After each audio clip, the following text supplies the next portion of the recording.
on this episode of the bite-size Halloween projects that we are doing with 20th Digital Studio.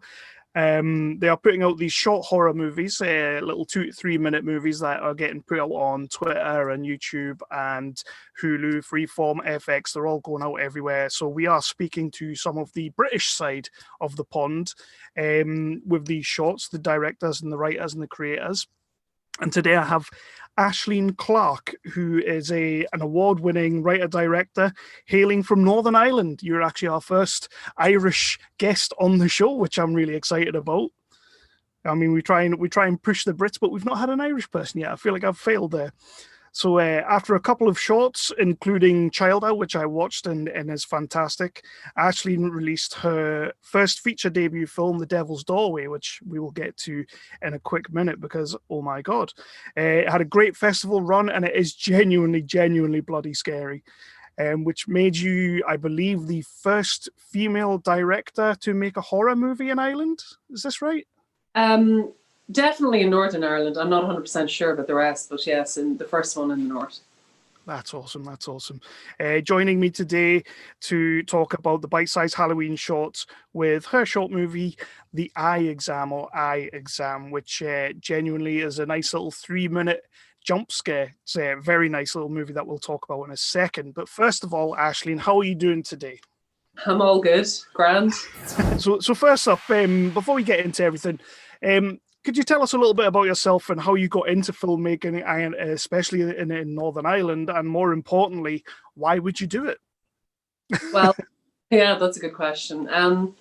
I grew up with horror films. My dad was a big film fan. He loved like westerns and all kinds of films, but he really loved horror films. And every Friday night we would rent horror films for the whole family to watch. And being the youngest in a Catholic family, by the time it came to me, restrictions were somewhat laxer than they were for my older siblings, and I got to see Nightmare on Elm Street when I was about 7 years old. Nice. And also The Exorcist not that long after that. And particularly when we rented Nightmare on Elm Street, I watched it back to back. I rewound it, watched it again, rewound it, watched it again until I had to go back. I loved it.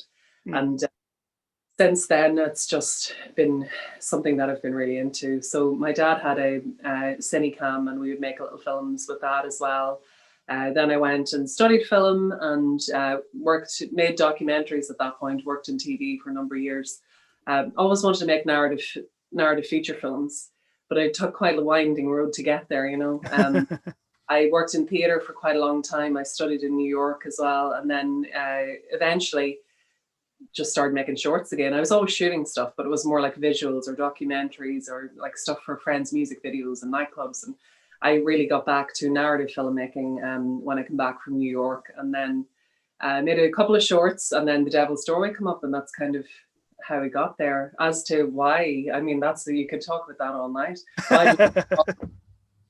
Why are any of us horror fans?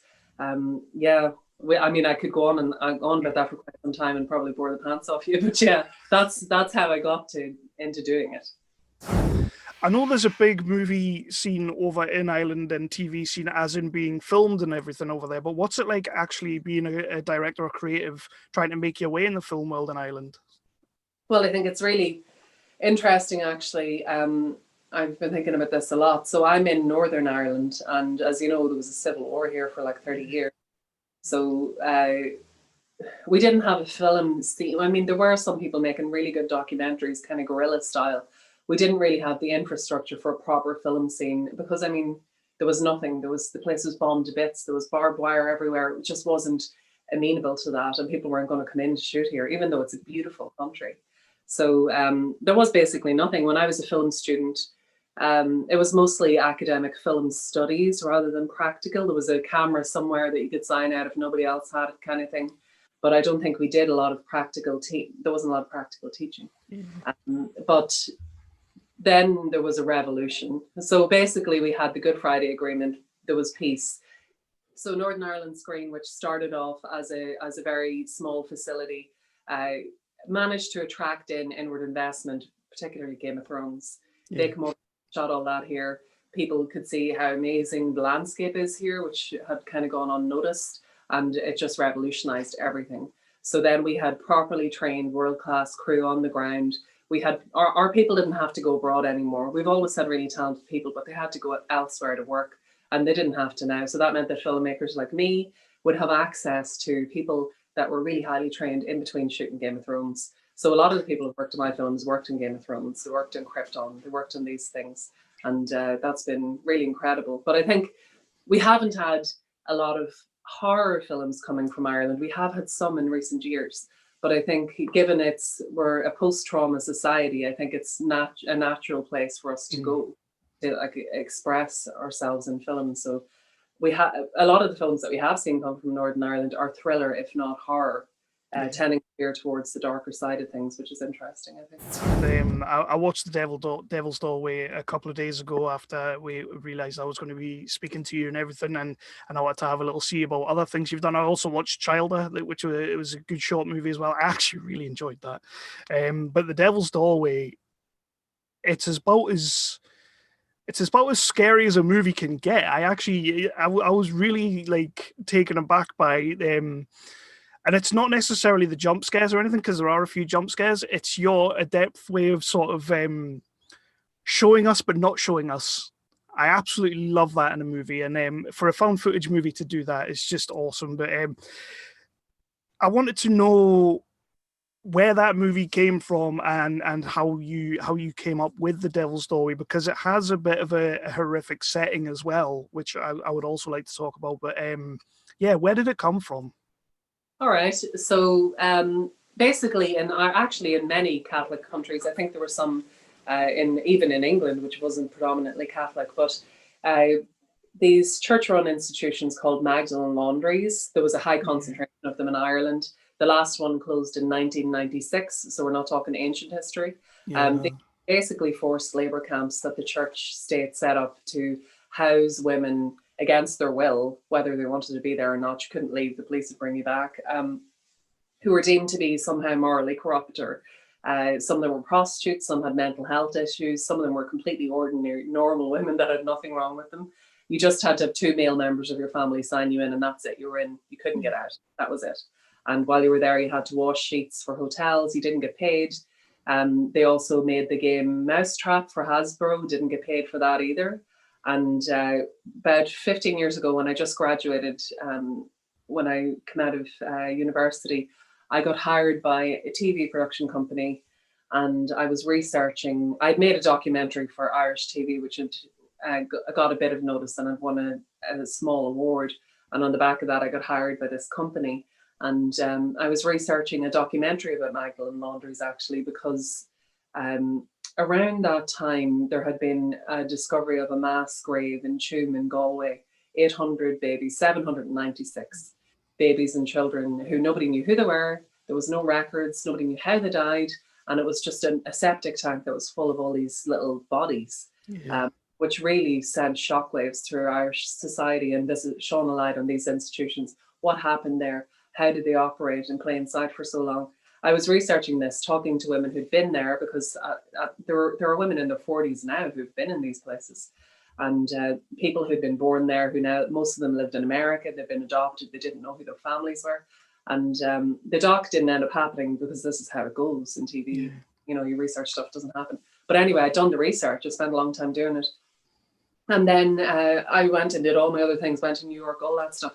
And then when The Devil's Doorway came up, what happened actually was the producer of The Devil's Doorway got in touch with me, because I was known as a theatre director, and he had an idea. He wanted to make, he wanted someone who could work with improv, because he wanted to make a found footage film set in an abandoned Magdalen laundry. So he was thinking like Grave Encounters, get a bunch of young people, stick them in with GoPros, scare the crap out of them, you know, that kind of thing. And use the Magdalen laundry abandoned space, you know, to create a creepy atmosphere. And I thought, on the one hand, this could potentially be good. On the other hand, this could be awful. And you have to tread very carefully when it's a big, deep, open wound like that. So I said, I think this is what you should do. I think you should set it in 1960, make it period, make it that time when those places are full of people. And that kills 2 birds with 1 stone, because it does what horror does best, which is dig into social trauma. And it also gives you a different aesthetic. So we all watch a lot of, like, we watch horror films, you watch them, I watch a lot of horror. I see a lot of found footage come up, And you think, oh, it's going to be another one. Because it's cheap to make, there's a glut. That means if there's a glut of anything, there's going to be a lot of bad stuff. Some of it is actually, I think, genuinely good, but a lot of it is not good. And they kind of have a similar look. But the concept of found footage doesn't demand horrible shooting. It doesn't demand everything out of focus and shaky and it makes you seasick. It doesn't demand any of these things. It doesn't demand bad acting. In particular, I think it demands good acting, very particular type. So I said, let's shoot it on 16 millimeters, set it in 1960 and make it feel like a found documentary from that period. Give it a bit more elegance rather than the usual aesthetic. And then you're more likely to click on it if you're scrolling through Prime, right? You know. So I really like that idea because producers like ideas like that. But they weren't too sure about the 16 mil. But then when we shot test footage, we were able to demonstrate how it kind of had to be. They wanted it to feel like a real document, if not to actually trick people, but it feel real. So we shot partly in 16 and partly digitally, especially for stuff that needed effects or need any post-production work that was particular. So that's kind of how it came to be. And it was kind of in a way, it all happened really quick. I met him in the May to talk about it the first time. We got the green light in like July for the finance. And then the whole thing had to be shot. We had no script or anything, by the way. The whole thing had by the mid of December, the principal photography. So we had like very little time and really no development beyond all of the research I'd done 10 years before. So yeah. Nah, that's cool. That's cool, and I'm glad you didn't go down the GoPro route with the teenagers and everything. That would have sucked. But point, you know, like I think if you're going to do something like that in a subgenre that's so awash with stuff, you have to do something that steps outside that a bit. And you're right. As soon as I saw that it was sort of a found footage thing, my first instinct was that old gimmick. You know, we've seen this a million times now. But then you get into this movie and it's the 1960s. It is filmed in a way that it does look like an actual archival footage that maybe got lost somewhere, which I thought was fantastic. And then you throw in the Magdalene like situation as well, which I just think adds a massive whole other layer to the movie. I think it's fantastic, and you've done a great job, especially with the subject as well. So I really enjoyed it. Yeah, let's talk about Eye Exam. Because you've teamed up with 20th Digital Studios to take part in this program that they're doing, and your movie is Eye Exam. So having seen your previous works, it's a little bit different. Again, it's sitting on the horror, but it seems a bit more upbeat horror than what I'm used to seeing from you. But so how did this come along, and how did you end up working with 20th Digital on this? So, well, okay, this year went up the left for everybody, okay? Didn't it? Yeah, exactly, yeah. So, I had plans to shoot this year and that didn't happen because of the situation. So hopefully next year, fingers crossed. So I was doing what we were all doing in quarantine, sitting in the house, doing Zoom calls, all that stuff. Jack Tarling, the producer of Eye Exam, who you might know from, he produced God's Own Country. Yes. So I already knew Jack. We'd already had contact before. He got in contact and said that he had written this micro short, Eye Exam, and Disney is the company that owns 20th Digital, and he said Disney do these series of horror shorts in the run up to Halloween, and would you be interested in doing? And I thought, sure, why not? Like, at least I get to make something this year under these circumstances. And then we pitched it to Disney in sometime in the summer, maybe July, and then got the green light eventually and shot it in September. And it was nice to just get something done, you know. But it is a lot lighter. They had to be family friendly. They're for all audiences. So I was kind of looking at it like it was written contemporary, but I was looking at it like it had potential to be like an episode of The Outer Limits sort of feel, you know. So I made it a bit more period. Dan Martin did the creature design, and it was really nice also to have. I haven't had creature design before in my films, so that was really fun to work on that. And I still have a Cyclops actually in my office that I'm very proud of. So it was fun. It was nice to get to do something in the weird summer of quarantine, you know.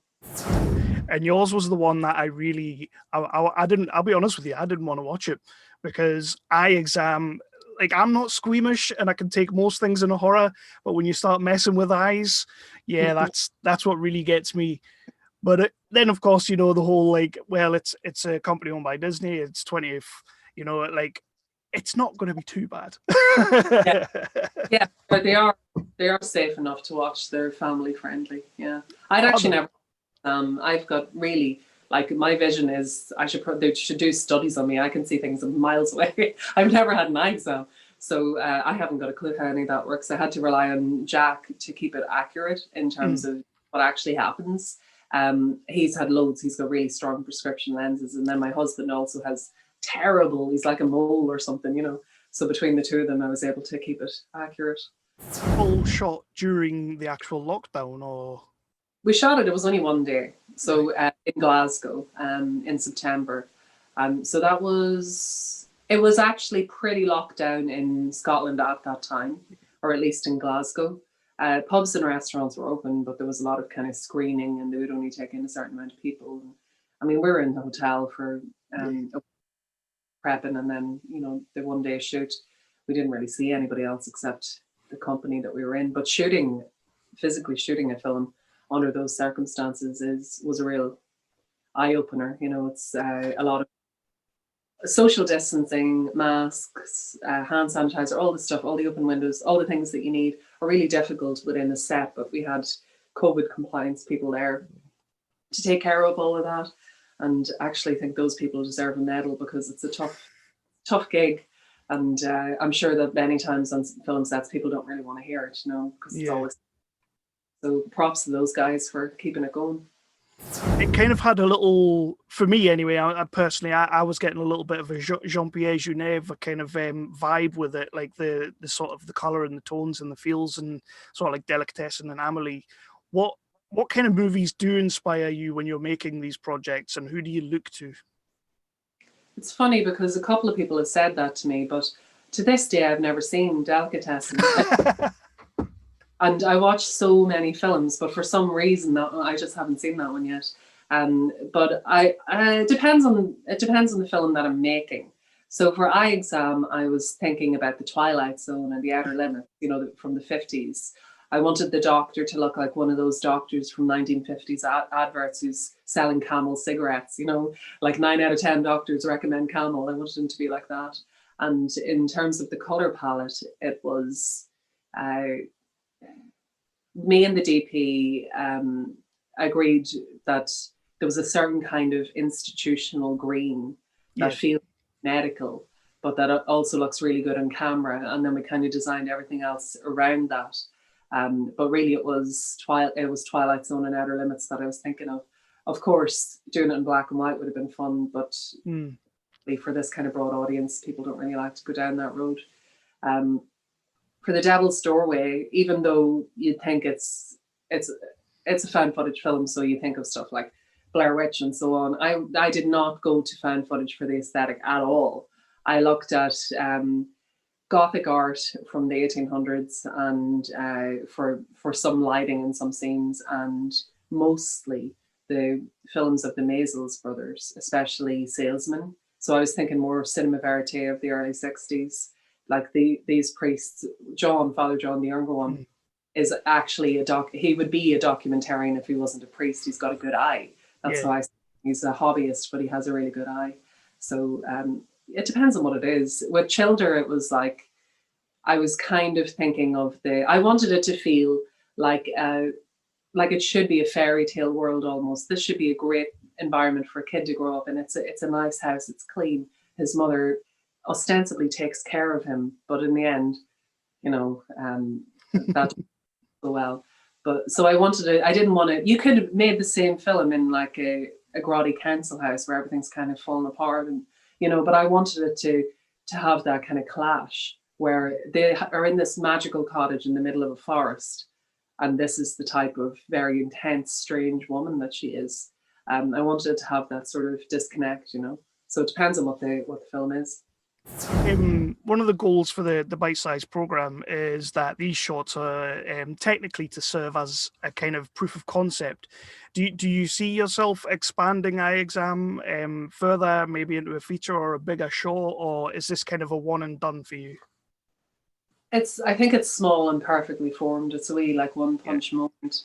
Um, it was fun to make something that was, while not being for kids, it's family friendly. Anybody could watch it, and it's not too much. I think that's kind of there's a sort of relief in doing stuff like that. Yeah. So I would be interested in doing more stuff like that, but I don't know that it's this particularly. I think this is what it is, and that's just that's just what it is. It's a little sport. That's what it was written to be. That's what I made it to be. And I think you could sometimes, if you try to stretch something out, you don't do it any justice really. But I think there's definitely I mean, when my son was growing up, we used to watch Goosebumps, and I always really enjoyed those. They're so Yeah, fun. yeah. And I would definitely be interested in making a couple of those kind of things between, bigger projects. Oh, definitely, definitely. I'd love to see something like that. What's next for yourself? What are you moving on to? I know kind of this year's kind of went down the Swanee a little bit, but where do you see yourself going next? Features, shorts, kind of what are you looking towards? Definitely features. I mean, iExam was just a confluence of stuff at the right time, but most of the stuff that in fact, all of the stuff that I'm developing is either TV or feature films. I have a really exciting project on the go. I don't know if you saw the film The Ritual, the one about Yes, the yeah. sweet. Yeah. Um, so Adam Neville, I don't know if you know Adam Neville, the guy who wrote the book that The Ritual was based on. So he's a great horror novelist, really well known for, that's basically what he does. He writes horror novels, very successful. He lives in Devon, I want to say, or Cornwall. And Adam wrote the book that The Ritual was based on. He didn't write the script because he'd never written a script before. But then he saw the film, he thought, well, sure, I could do that. So he wrote a script on spec and he sent it to me because he liked The Devil's Doorway. And I was completely blown away by this script. I think it's incredible. It's so good. It's a folk horror. It's weird and twisty. It's kind of about a neighbor dispute, but it's also about sort of boomer versus millennial kind of. And it's so fun, and it's also really it really goes places where you're thinking, oh, he's not doing that. I was smiling the whole time. I had to put it away and go out to my husband. I can't even read it right now. It's just freaking me out. That's really good. It's called Cunning Folk, and that's being produced by the same people who produced The Ritual. And then I have quite a few things, some of them I can't really talk about. Mm-hmm. I've got another one with Marianne Madalena, who produced most of Wes Craven's films. Nice. I met her at a women's film festival a number of years ago, and we hit it off and kept in touch. And I'm writing a thriller for her. And the other stuff, as I say, I've got a number of things in LA, some stuff in London. I've got a project with Fantastic Films, who just brought out Vivarium this year. Right. So yeah, I've got irons on the fire. So we'll be trying to push things as much as possible for you as well, and we'll be letting people know about the short. Like I say, I'm going to be throwing The Devil's Doorway in everybody's face, because it's been a while since I actually had a jump scare and that actually worked for me, or a while that a movie actually freaked me out in a way. And this one did get under my skin quite a lot. I don't know if it's the background setting but you got under my skin with that movie. Thanks. So the one last question I would like to ask, and this kind of goes sort of to your background in coming into filmmaking and whatnot. If there was any kind of advice you could give to anyone looking to get into this, especially sort of in Ireland and Northern Ireland, what's the best bit of advice you could give them? I think the people that for the most part, people I know that do this kind of work, they just know that they have to do it. There's sort of a compulsion towards it.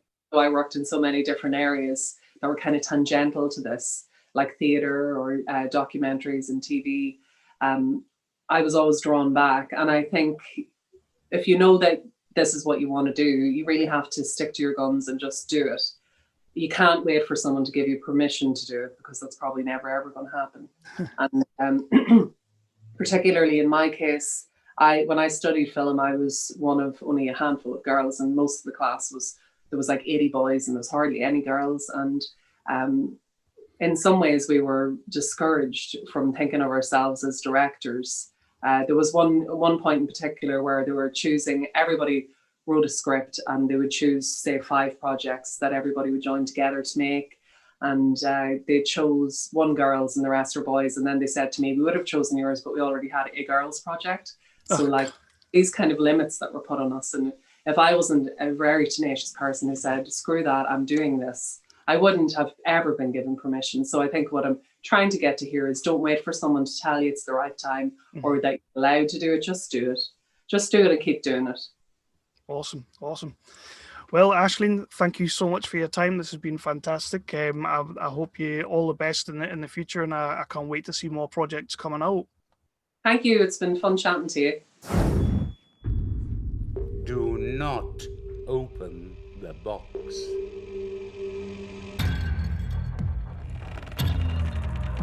Eddie, it's getting quite lonely out here.